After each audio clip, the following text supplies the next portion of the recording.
నమస్తే, మిద్దె తోట ప్రత్యేక కార్యక్రమానికి స్వాగతం. కూరగాయల ధరలు చూస్తే ఏం కొనేటట్టు లేదు, ఏం తినేటట్టు లేదు. అంత ధర పెట్టి కొన్న వాటిలో కూడా పురుగుల మందుల అవశేషాలు.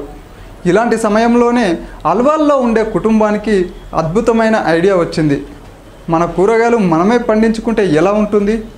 మిద్దె తోట మొదలుపెట్టి సక్సెస్ఫుల్గా కూరగాయలు పండిస్తున్న వందన గారి మిద్దె తోట విజయ రహస్యం తెలుసుకుందాం. నగరం శరవేగంగా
అది ఇంటి నుండే సాధ్యం అని నిరూపిస్తున్నారు.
కరువు నెలలో సిరుల పంట, బియ్యం బ్యాగులు, వాడేసినటువంటి పెయింట్ డబ్బాలు, వాటర్ బాటిళ్లు, పాడైన బకెట్లు, ప్లాస్టిక్ సంచులు, మరి గ్రో బ్యాగులలో మొక్కలు సాగు చేస్తున్నారు.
వందన గారు అతి తక్కువ ఖర్చుతో మిద్దె తోటలు నిర్వహిస్తున్నారు. విత్తనాలకు తప్ప మరేదానికి పెద్దగా ఖర్చు పెట్టడం లేదంటున్నారు.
మిద్దె తోటలను సాగు చేయాలనుకునేవారు తొందరపడి అధికంగా ఖర్చు పెట్టి ఒకేసారి మొక్కలన్నిటినీ పెంచడం కంటే మొదట తక్కువ ఖర్చుతో ఆకుకూరలతో సాగు ప్రారంభించి ఆ తర్వాత మొక్కలపై అవగాహన పెంచుకుని నెమ్మదిగా సాగు విస్తీర్ణాన్ని పెంచాలి అని సూచిస్తున్నారు.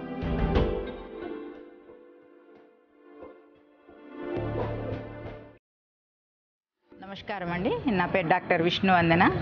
మాది కరీంనగర్ డిస్టిక్లో ఉన్న, ఇప్పుడు రాజన్న సిరిసిల్ల జిల్లాగా చెప్పుకుంటున్న వేములవాడ మా గ్రామం, స్వగ్రామం. నేను అక్కడే పుట్టాను. మా వారిదేమో మెదక్ డిస్టిక్. అయితే వృత్తిరీత్యా ప్లస్ మేమిద్దరం ఎంఏ పిహెచ్డి చేశాము. మా వారు యూనివర్సిటీలో ప్రొఫెసర్గా చేస్తున్నారు. నేనేమో లిటిల్ ఫ్లవర్ డిగ్రీ కాలేజీలో లెక్చరర్గా చేశాను లాస్ట్ ఇయర్ వరకు. ఇక్కడికి అల్వాల్కి రావడానికి ముందు మేము ఆర్టీసీ క్రాస్ రోడ్స్లో ఫ్లాట్స్లో ఉండేవాళ్ళం. ఆ ఫ్లాట్స్ కల్చరు, ఎక్కడ కొంత కూడా స్థలం లేకపోవడం, ఇవన్నీ ఆలోచనలతో ఇంత దూరమైనా సరే దూరభారం అనుకోకుండా దాదాపు 500 గజాల స్థలం కోసం వెతికి మొక్కల కోసం, ముఖ్యంగా ప్రకృతికి కొంతనైనా సహాయం చేయాలని, కొంతనైనా ఉపయోగపడాలని, పచ్చదనం కోసం, ముఖ్యంగా పర్యావరణానికి కొంచెమైనా మా వంతు సహాయంగా చేయాలని ఇంత దూరం వచ్చాము. సో పచ్చటి ప్రకృతిని చూస్తుంటే ఎలాంటి బాధలైనా ఎలాంటి సమస్యలైనా పక్కా జరుగుతాయి. అందుకని మేము మొక్కలను పెంచాము. 200 గజాల్లో ఇల్లు కట్టుకున్నాం. మిగతా 300 గజాల్లో మేము మొక్కలను పెంచాము. ముఖ్యంగా ఈ మిద్దె తోట అనేది పెంచడానికి మాత్రం కారణం సేంద్రియ పద్ధతిలో కూరగాయలను పండించుకోవాలన్న ఆలోచన. సో ఆలోచనతోనే మేము మిద్దె మీద కూరగాయలను పండిస్తున్నాం. దాదాపు 2 సంవత్సరాలుగా పండిస్తున్నాం. సక్సెస్ఫుల్లే అయ్యాను అనుకుంటున్నాను. ఇంకా చాలా చేయాలి. ప్రస్తుతానికైతే ఆకుకూరలు ఏవి కొనట్లేదు, బయట నుండి అసలు ఏవి కొనట్లేదు. వంకాయలు, టమాటాలు, దొండకాయలు అన్నీ వస్తాయి. సో సేంద్రియ పద్ధతుల్లో మనం ఆహారం పండించుకోవడం వల్ల ఆరోగ్యం అయితే హాయిగా ఉంటుంది. ప్రస్తుతానికైతే మేము ఫిట్గానే ఉన్నాం. ఎలాంటి ఆరోగ్య సమస్యలు అయితే లేవు. బయట తెచ్చుకున్న కూరగాయలలో ఎన్ని రకాల విష పదార్థాలు చేరుతాయో, రసాయనాలు చేరుతాయో మనకు తెలుసు. సో మిద్దె తోట మీద కొంచెం కష్టం ఉంటుంది, ప్రతి పనిలో కష్టం ఉంటుంది. కానీ ఆ కష్టాన్ని ఇష్టంగా మార్చుకుంటే మాత్రం హాయిగా మనకు నచ్చిన కూరగాయల్ని మనకు నచ్చినట్టుగా పండించుకొని మనము చేసుకోవచ్చు.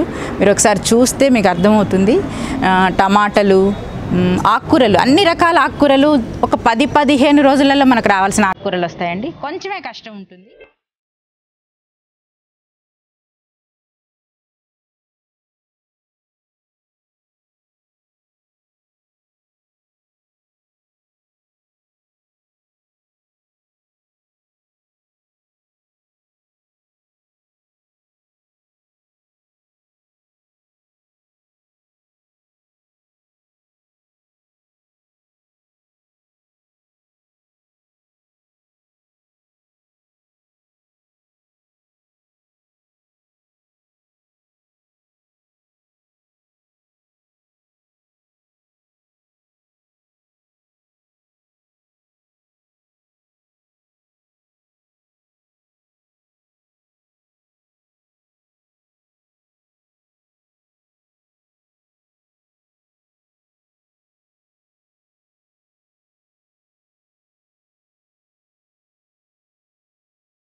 అంతులేని ఆత్మవిశ్వాసం అతని సొంతం.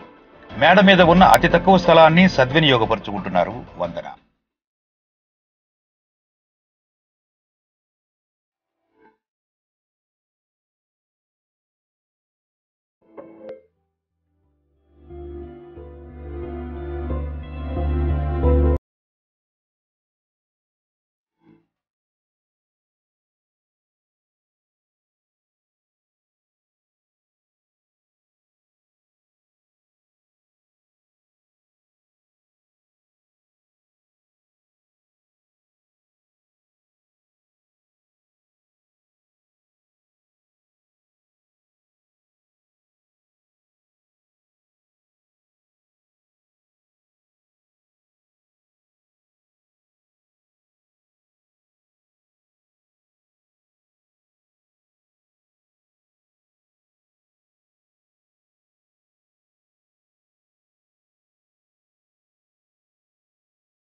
అతి తక్కువ ఖర్చుతో వివిధ రకాల కుండీలలో మొక్కలను పెంచుతున్నారు.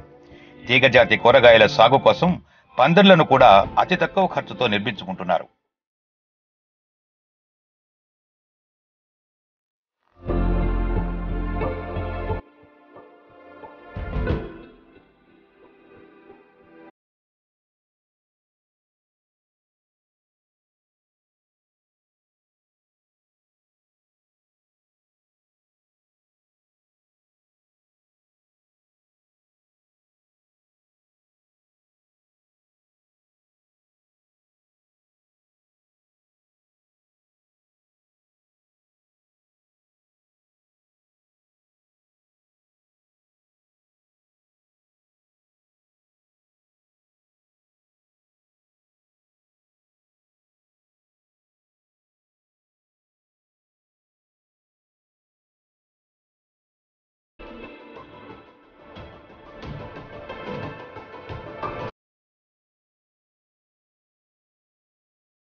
కుండలలో స్థలం వృధా అంతర పంటలను సైతం సాగు చేస్తున్నారు. ప్రతి మొక్కకు ప్రాణం పోస్తున్నారు. మేడ మీద నీటి లీకేజ్ కాకుండా జాగ్రత్తలు తీసుకుంటున్నారు.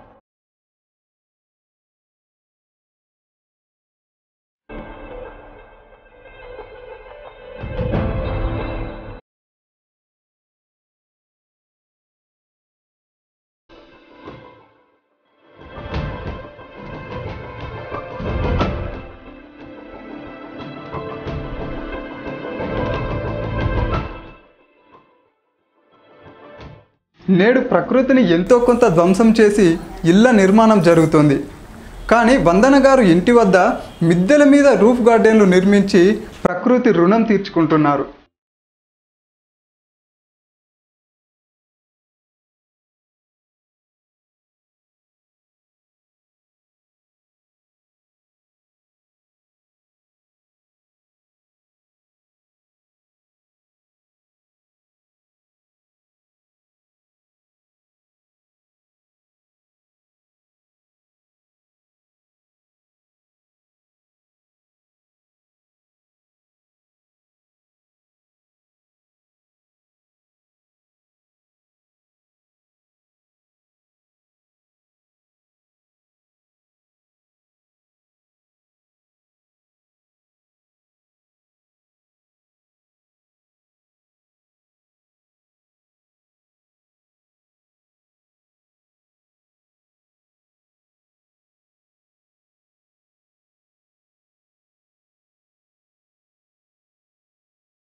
రోజు రోజుకు పెరుగుతున్న జనాభా, వేగంగా సాగుతున్న పట్టణీకరణ, తగ్గుతున్న సాగు విస్తీర్ణం రైతులను రసాయనిక పురుగు మందుల వాడకాన్ని పురిగొల్పుతోంది. రకరకాల రసాయన ఎరువులు, పురుగు మందులతో పండిస్తున్న పంటలు ప్రజల ఆరోగ్యాన్ని క్రమేపీ క్షీణింపవేస్తున్నాయి.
గతంలో ఊళ్లల్లో ఇంటి పెరండలో విరివిగా లభించే పాలకూర, తోటకూర, కుంటికూర, పొన్నగంటి కూర, బచ్చలి కూర, మెంతికూర, గంగవాయిల కూర, కొత్తిమీర, పుదీనాలతో పాటు ఇతర కూరగాయలకు పట్టణ ప్రజలు రైతు బజార్లపైనూ కూరగాయల మార్కెట్లపైనూ ఆధారపడవలసి వస్తోంది.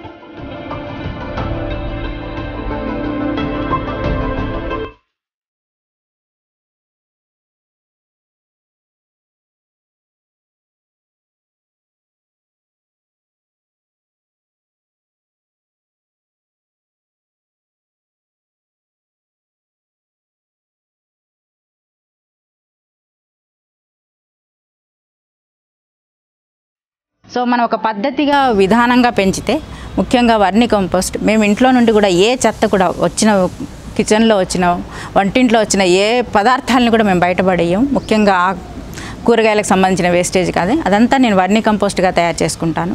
అలాగే వచ్చే ఆకులు, మా గార్డెన్ పెద్దది కాబట్టి వచ్చే ఆకులన్నింటిని కూడా నేను ఒక పెద్ద డ్రమ్లో వేసి వాటిని నిల్వ చేసి దాన్ని కంపోస్ట్గా తయారు చేసుకుంటాను.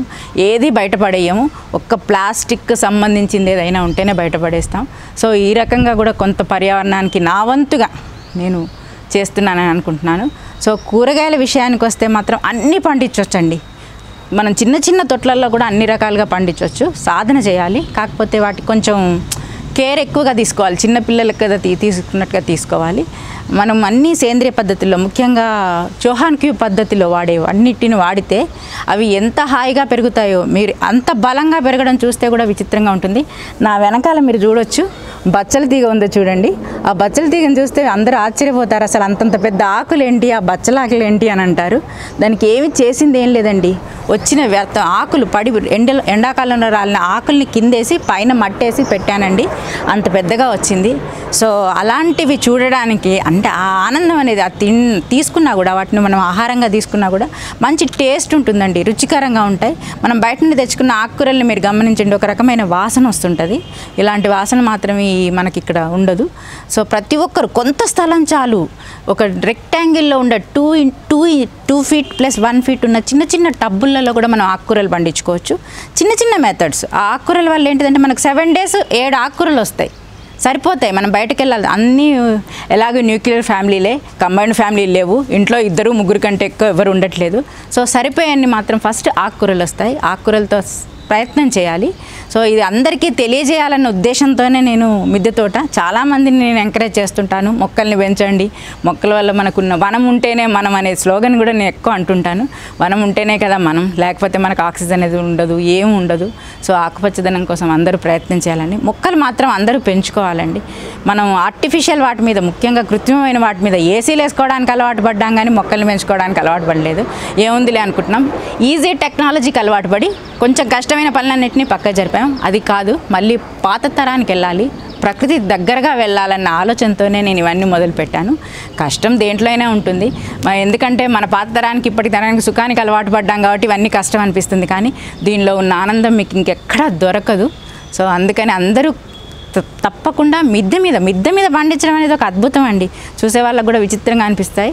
మీకు ఒక్కొక్కటి తర్వాత నేను చూపిస్తాను. ఎన్ని వంకాయలు ఉంటాయో, అసలు గుత్తులుగా వంకాయలు కాస్తాయి. మనకు 10 వంకాయలు చాలండి, దానికోసం మార్కెట్కి వెళ్ళాల్సిన అవసరం లేదు. మార్కెట్లో యూరియాతో దాంతో పండించడం కూరగాయలు తినాల్సిన అవసరం లేదు. ఒక నెల రోజులు కష్టం ఉంటుంది, 2 నెలల కష్టం ఉంటుంది. సో కంటిన్యూ డైలీ ఒక 1 hour మనం కష్టపడ్డామంటే 1 hour కూడా అవసరం లేదు. సో ఒక ½ an hour మనం వాటి మీద కాన్సన్ట్రేషన్ పెడితే 24 గంటల టైంలో మనం ½ an hour పెట్టలేమా? పెట్టగలుగుతాం, కానీ కాకపోతే ఎందుకంటే బద్ధకం ఎక్కువ.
విషపూరితమైన కూరగాయలతో ఒళ్ళు ఇల్లు గొల్ల చేసుకుంటున్న ప్రజల్లో అనేక మంది ప్రత్యామ్నాయాల గురించి ఆలోచిస్తున్నారు.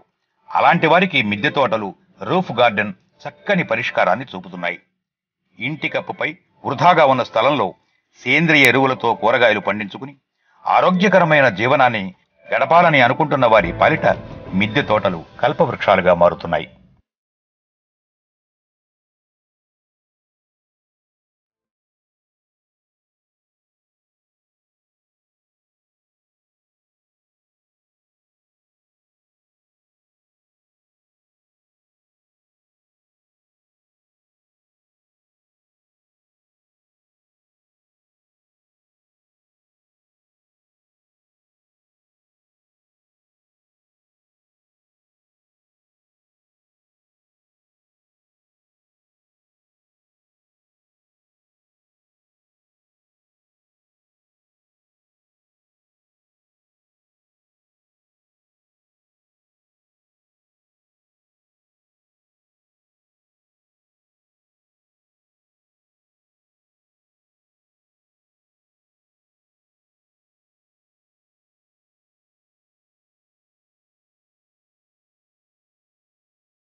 ఒక్క ఐడియా జీవితాన్నే మార్చేస్తుంది. ఓ cell phone company tag line ఇది. ఇంచుమించు ఇలాంటి ఆలోచనే వారి కుటుంబాన్ని కూడా పురుగుల మందుల కూరగాయల నుంచి మిద్దె తోట వైపుకు వెళ్లేలా చేసింది. ప్రభుత్వం సహకారం అందిస్తే మరికొందరికి మిద్దె తోటపై అవగాహన కల్పిస్తానని వందన గారు చెబుతున్నారు. ఈజీ గోయింగ్కి ఈజీ మెథడ్స్కి అలవాటు పడ్డాం కాబట్టి ఏముంది వెళ్ళి కవర్లో తెచ్చేసుకుంటే పని అయిపోతుంది అనుకుంటున్నాం. సో వాటికంటే కొంత ప్లేస్, ఒక 10 feet ప్లేస్ ఉన్నా చాలు, మీకు సరిపోతుంది. అందరికీ అపార్ట్మెంట్ కల్చర్ అయినా కూడా ఖచ్చితంగా ఒక చిన్న బాల్కనీ అయినా ఉంటుంది, 3 feet బాల్కనీ అయినా ఉంటుంది. దాంట్లో ఒక చిన్నది పెట్టుకున్నా కూడా, నేను చెప్పాను కదండి 2 feet 1 feet ప్లాస్టిక్ టబ్స్లో కూడా మనం ఆకుకూరలు పండించుకోవచ్చు. ఫస్ట్ ఆకుకూరలతోనే మొదలు పెడదాం, కొంతనన్నా ఆరోగ్యం దొరుకుతుంది, తర్వాత కూరగాయలకు ఆలోచిద్దాం. సో ఇలా ఆలోచించాలన్న ఆలోచనతోనే మిద్దె తోట అనేది, ముఖ్యంగా దీనికి ముఖ్య కారకులు మాత్రం పితృ సమానలాగా తండ్రి లాంటి వాళ్ళు మాత్రం రఘువత్తన్ రెడ్డి గారే. తర్వాత పిన్నాక పద్మ గారు, ఆవిడైతే 850 feetలలో 400 మొక్కలు ఆవిడ ఇంట్లో. 850 feet అంటే ఎంత చిన్న ప్లేస్ అండి. అలాంటి దాంట్లో ఆవిడ అద్భుతమైన ప్రయోగాలు చేస్తున్నారు. అలాగే సాంబశివుడు గారు కూడా. సో వీళ్ళందరూ స్ఫూర్తిదాతలు. వాళ్ళని మనం మోటివేట్గా తీసుకొని హైదరాబాద్ మొత్తాన్ని మార్చొచ్చు. హైదరాబాద్ మీద బోలెడు మిద్దె ఉంది, దాన్ని మనం మార్చుకోవచ్చు. కానీ బద్ధకం ఎక్కువ కాబట్టి మనకు ఆ బద్ధకాన్ని కొంచెం తగ్గించుకుంటే ఖచ్చితంగా మనకిష్టమైన పంటల్ని మనకు నచ్చిన తీరుగా మనం పండించుకోవచ్చు. ఇవాళ రేపు అవైలబిలిటీలు కూడా చాలా ఉన్నాయి. సో వాటిని ఉపయోగించుకోవాలి. గవర్నమెంట్ కూడా మనకు చాలా సబ్సిడీలు ఇస్తుంది. గ్రో గ్రీన్ బ్యాగ్స్ ఉంటాయండి, ప్లాస్టిక్ బ్యాగ్స్ వాటిలలో వస్తాయండి. 1 year వరకు మనకు వంకాయలు కంటిన్యూగా వస్తాయి. 1 year తర్వాత కొత్త మొక్క పెట్టుకోవచ్చు. సో ఇలాంటి సాధనలు చేస్తే ఒక తులం బంగారం ఉంటే 40,000 ఖర్చు పెడతాం, కానీ ఒక 10 రూపాయలు పెట్టి మొక్క కొనుక్కోవడానికి మాత్రం ఆలోచిస్తున్నాము. 50 రూపాయలు పెడితే అద్భుతమైన మొక్క వస్తుంది మనకి ఇంట్లోకి, కానీ దాని గురించి ఆలోచించట్లేదు. సో ఆర్టిఫిషియల్ వాటిని పక్కకి జరిపి నేచర్కి దగ్గరగా వెళ్ళాలన్న నా ఆలోచన రూపమే ఈ మిద్దె తోట కానీ ఆ గార్డెన్ కానీ. సో అందరూ అంటుంటారు ఏంది ఇంత ప్లేస్ వేస్ట్ చేస్తున్నారు ఇంత కాస్ట్లీ ప్లేస్లో అని అంటే, కానీ దీని ముందు ఇంకేది అక్కరకు రాదన్న ఆలోచనతోనే నేను, మా వారు, మా అబ్బాయి ముగ్గురము ప్రకృతికి దగ్గరగా ఉండాలని, పచ్చదనం అంటే చాలు మా ముగ్గురికి ఎక్కడ ఏ మొక్క కనిపించినా కూడా తీసుకొచ్చి పెట్టుకుంటాము. సో వాటిని పిల్లల్లాగా సాగుతాము. హైదరాబాద్లో మిద్దె తోటల పెంపకంలో ఆదర్శంగా నిలిచారు విశ్రాంత అధ్యాపకులు వందన గారు. ప్రభుత్వం సహకారం చేస్తే మరింతగా మిద్దె తోటను ప్రమోట్ చేస్తానని వందన గారు చెబుతున్నారు.